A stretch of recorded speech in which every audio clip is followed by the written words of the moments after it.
Welcome to Baba academy online education digital class.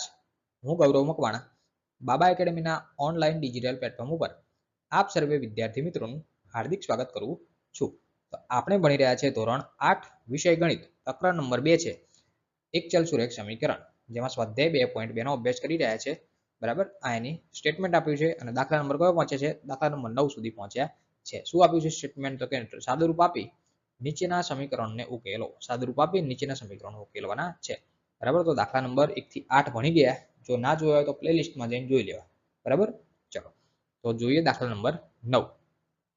રકમ આપી 3 કૌંસમાં 5z - 7 -2 કૌંસમાં 9z - 11 બરાબર 4 કૌંસમાં 8z - 13 -17 આવી કંઈક રકમ આપેલી છે.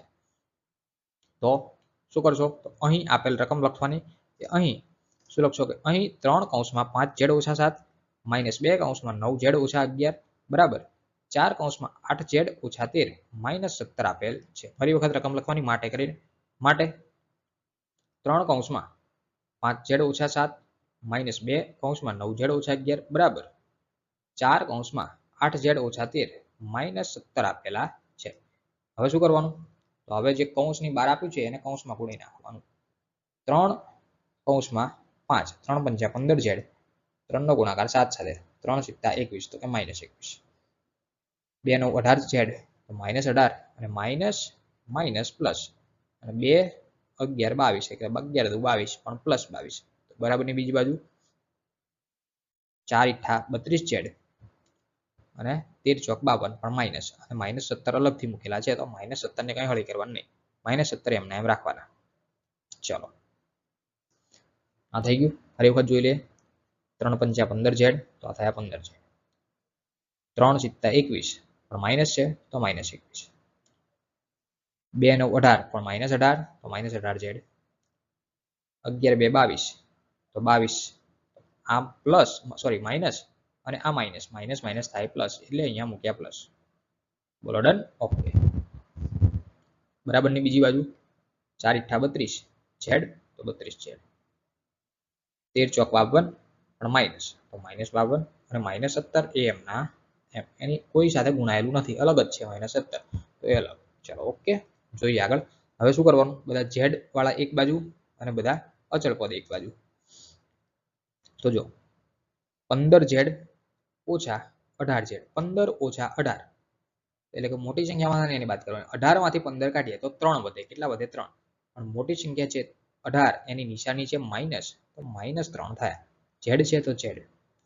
એ જ રીતે -21 અને +22 તો મોટી સંખ્યા 22 માંથી 21 જાય તો 1 વધે. મોટી સંખ્યા 22 છે એની નિશાની એટલે કે +1. બોલો ખબર પડી? -3z + 1 કઈ રીતે થાય? ચલો ઓકે. એ જ રીતે બરાબરની બીજી બાજુ 32z - 52 - 17 તો 32z તો બીજું z વાળું કોઈ છે નહીં તો 32z એમના એમ. પછી -52 - 17 બંનેનો થાય સરવાળો, કારણ કે આ માઇનસ અને આ માઇનસ પ્લસ થાય. બંનેનો સરવાળો બંનેમાંથી મોટી સંખ્યા હોય એની નિશાની તો બંનેમાંથી મોટી સંખ્યા 52 છે તો 52 ની નિશાની માઇનસ છે તો માઇનસ. બંનેનો સરવાળો થાય 69 બરાબર. હવે સરવાળો તો તમને આવડવું જોઈએ, 8મા ધોરણના વિદ્યાર્થીઓ છો તો એટલા માટે કે સરવાળો કરીને શીખવાડતો નથી. હવે શું કરશો? z વાળા બધા એક બાજુ અને અચળ પદ એક બાજુ. તો જો 3z હતા તો 3z એમને એમ. આ માઇનસ સોરી +32z છે બરાબરની આ બાજુ આવે તો -32z થાય. -69 69 હતા તો 69 એમના એમ અને +1 છે બરાબરની આ બાજુ આવે તો -1 થાય. બોલો ડન. ઓકે સરવાળો બાદ બાકી થશે. શું થશે? સરવાળો થશે. -3z -32 - પ્લસ બંનેનો થાય સરવાળો. 3 + 32 32 ને 3 થાય 35 તો -35z અને આ બાજુ 69 અને 1 તો 70 પણ -70 કેમ કે મોટી સંખ્યાની નિશાની. ચલો બંને બાજુ સરખી નિશાની હોય તો કેન્સલ થઈ જાય, ઉડી જાય કે માઇનસ પ્લસ થઈ જાય. બંને બાજુ સરખી નિશાની હોય તો થઈ જાય પ્લસ. તો શું થઈ ગયું? 35z = 70. કઈ રીતે? તો કે બંને બાજુ જ્યારે સરખી નિશાની હોય, વચ્ચે બરાબર આપેલા હોય તો શું થઈ જાય? પ્લસ થઈ જાય. નિશાની સમાન થઈ જાય. માઇનસ હોય તો પ્લસ થઈ જાય. ચલો આ 35 છે ગુણાકારમાં તો ક્યાં જાય? ભાગાકારમાં. તો z = 70 ના છેદમાં 35. 35 દુ 70 35 દુ કેટલા થાય?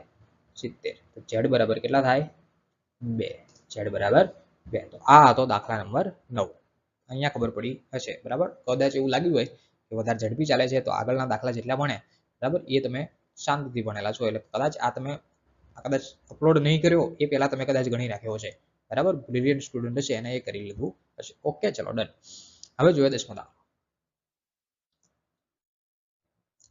તો 10માની રકમ આપી 0.25 કૌંસમાં થોડો અલગ પડતો છે પોઈન્ટ વાળી સંખ્યા છે બરાબર અને આ છેલ્લો દાખલો છે અહીંથી ચેપ્ટર પૂરું બરાબર પછી નવું ચેપ્ટર ચાલો 0.25 કૌંસમાં 4f - 3 બરાબર 0.05 કૌંસમાં 10f - 9 આવી આપી રકમ તો લખશો અહીં 0.25 કૌંસમાં 4f - 3 બરાબર 0.05 કૌંસમાં 10f - 9 આપેલ છે ફરી વખત એની રકમ લખશો માટે કરીને માટે 0.25 કૌંસમાં 4f - 3 બરાબર 0.05 કૌંસમાં 10f - 9 આ રકમ આપેલી છે શું કરશો હવે તો હવે ગુણાકાર કરો 0.25 નો 4 સાથે ગુણાકાર કરીએ હવે જો પોઈન્ટ વાળા ગુણાકાર ના આવડતા હોય તો ફરી વખત કહીશ ડિસ્ક્રિપ્શન લિંક ખોલજો એની અંદર બેઝિક મેથેમેટિક્સ સિરીઝ લખેલી છે એની અંદર પોઈન્ટ વાળા ગુણાકાર છે બરાબર એ તમારે જોઈ લેવા બરાબર જો 0.25 ગુણ્યા 4 કરું તો ખાલી 1 થાય 25 ચોકસો અને પાછળથી 0 પોઈન્ટ કાઢી લઉં બે વખત તો ખાલી 0 થાય એ સોરી 1 થાય એટલે આ f થયા આ કઈ રીતે થયા એ ખબર ના પડી હોય તો ફરી વખત સમજાવું 0.25 અને આ જે 4 છે આ બંનેનો હું ગુણાકાર કરું તો 1 થાય કેટલા થાય 1 તો આની આગળ કઈ નથી તો 1 છે અને આ પાછળ f m ના m એટલે કે r આયા એ f એટલે કે ખાલી એક f ના લખાય ખાલી f લખી શકો પછી 0.25 નો ગુણાકાર 3 સાથે તો 25 તરી 75 પણ પોઈન્ટ છે તો ડબલ 0 તો કે 0.75 તો આ સંખ્યાનો સાદુરૂપ શું થયું f માઇનસ 0.75 થયું આ ખબર કદાચ બાઉન્સ જઈ શકે છે બરાબર જો પોઈન્ટ વાળા ગુણાકાર આવડતા હશે તો બાઉન્સ જરાય નહીં જાય બરાબર કમ્પ્લીટ આવડશે ચલો હવે જોઈએ જમણી બાજુ આ બાજુ ચલો 0.05 ગુણ્યા 10 તો 5 10 50 0.50 f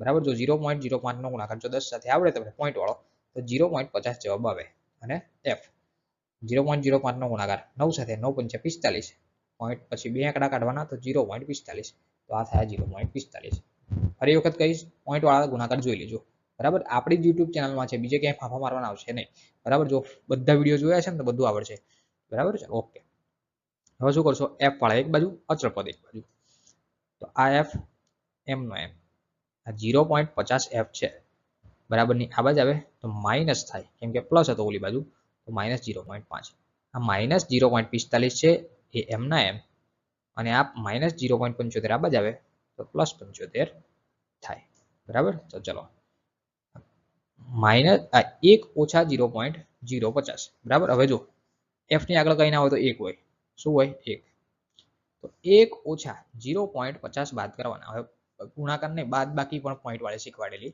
છે બરાબર તો 1 માંથી 0.5 જાય તો 0.5 વધે 1 માંથી અડધું જાય તો અડધું વધે કહેવાનો મતલબ આ 1 છે 1 માંથી 0.05 એટલે કે 50 જાય બાદ બાકી થાય તો 0.50 f વધે એ જ રીતે આ બાજુની બાદ બાકી 0.75 છે મોટી સંખ્યા નાની બાદ કરીએ 0.75 માંથી 0.45 બાદ કરીએ તો 0.30 વધે બરાબર આ જે છેલ્લો દાખલો છે કદાચ જેને નહીં જોયું હોય સિરીઝ એને બધાને બાઉન્સ જશે કોઈને ખબર નહીં પડે બરાબર પણ એક વખત બેઝિક મેથેમેટિક્સના ટોટલ 11 વિડીયો મૂકેલા છે એ એક વખત જોઈ લેજો પછી આવો દાખલો જોઈ લેજો એટલે ખ્યાલ આવી જશે હવે શું કરવાનું તો કે આ છે ગુણાકારમાં તો આ બાજુ ક્યાં આવે ભાગાકારમાં f બરાબર 0.30 તો હતા 0.50 ક્યાં આવે ભાગાકારમાં તો આ થાય 0.50 ભાગાકારમાં ચાલો જ્યારે પોઈન્ટ વાળી સંખ્યા હોય 0.30 છે એને છેદમાંથી શું કહેવાય